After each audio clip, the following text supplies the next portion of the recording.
I've had the damn Luigi's Mansion theme in my head for months.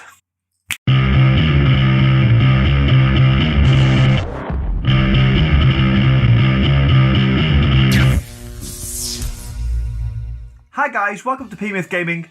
I recently picked up Cuphead on Switch when it went on sale, and it got me thinking about what other games from Microsoft that I would like to see on the console. Cuphead was the first Xbox exclusive to make it over to Switch, and it's a spectacularly well done port.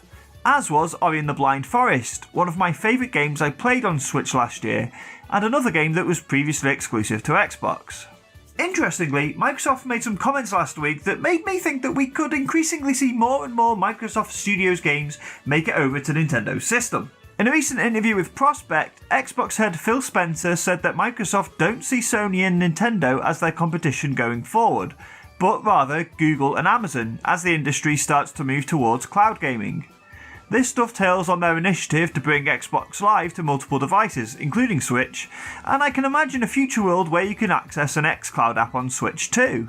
But leaving aside speculation about the future of the industry, I thought I would put together a list of some Xbox exclusive games that I would love to see on Nintendo's console. You know, now that the two companies are all pally-pally and Microsoft don't see Nintendo as a threat. First up is Sea of Thieves. I really like Rare's piratey open world, even if I've not really fully explored everything it has to offer.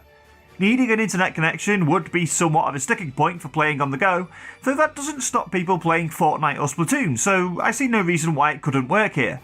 Impressive water effects aside, it's not the most graphically intensive game in the world either, and I reckon it could still look pretty decent on Nintendo's system. Naturally, crossplay would be very welcome here, so you could crew up with your shipmates who are playing on Xbox or PC, but there's something about the game that just makes it feel like it would be right at home on Switch. And how good would it be to have Rare back on a Nintendo platform? Speaking of which, my second pick is Rare Replay. Okay, I know this is kind of a cop-out because there's so many games in one collection here, but man do I want these classics on Switch. If you're a Nintendo fan, getting hold of a copy of Conker's Bad Fur Day is practically impossible, unless you want to shell out obscene amounts of money for a ratty old N64 cart. But now that Banjo is in Smash, how can we not play his games on a Nintendo console? And it's not just Banjo either. Something like Perfect Dark is as synonymous with Nintendo and the N64 for me as Ocarina of Time or Paper Mario. Having that collection on Switch would be superb. And then Sakurai wouldn't need to tell people to go and buy an Xbox to play Banjo either. Next on my list is Ori and the Will of the Wisps.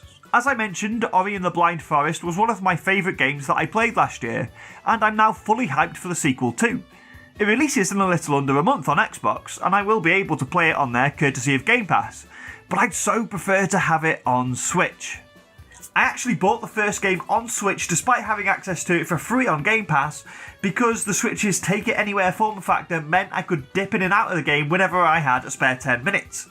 It's rare I have time to sit down in front of the TV for extended periods of time these days.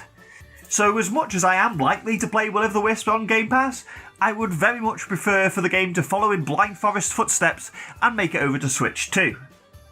And developer Moon Studios did say that Ori Blind Forest on Switch is the best version of that game because they've been honing their engine for so long, so Will of the Wisps must be possible. Next on my list would be Gears of War Ultimate Edition. I've actually not played much of the Gears series, but what little I have played I really enjoyed, and it's undoubtedly become one of the biggest franchises on Microsoft's systems. Much like some of the other modern classics that have found a new home and a new audience on Switch, I think Gears could too. As someone who, thanks to limited funds, has only become a multi-platform gamer in the last year or so, I'm well aware that there's multiple franchises that have become somewhat iconic that I've totally missed out on, so I would love the opportunity to bring myself up to speed with the series on Switch. Last up is Forza. This one is somewhat of a pipe dream admittedly, and I can't imagine the Switch is quite powerful enough to pull off the stunning visuals that something like Forza Horizon 4 is capable of outputting. Similarly, the Switch's lack of analog triggers kind of throws a spanner in the works too, but that doesn't stop a man from dreaming. So I did try and keep this list somewhat within the realms of possibility, although that's admittedly fallen down here.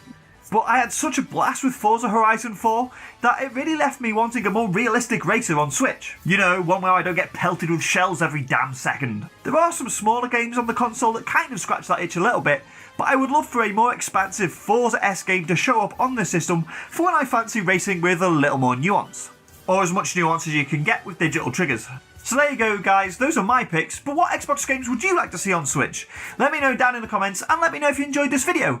If you did, there's tons more you can check out, such as this one.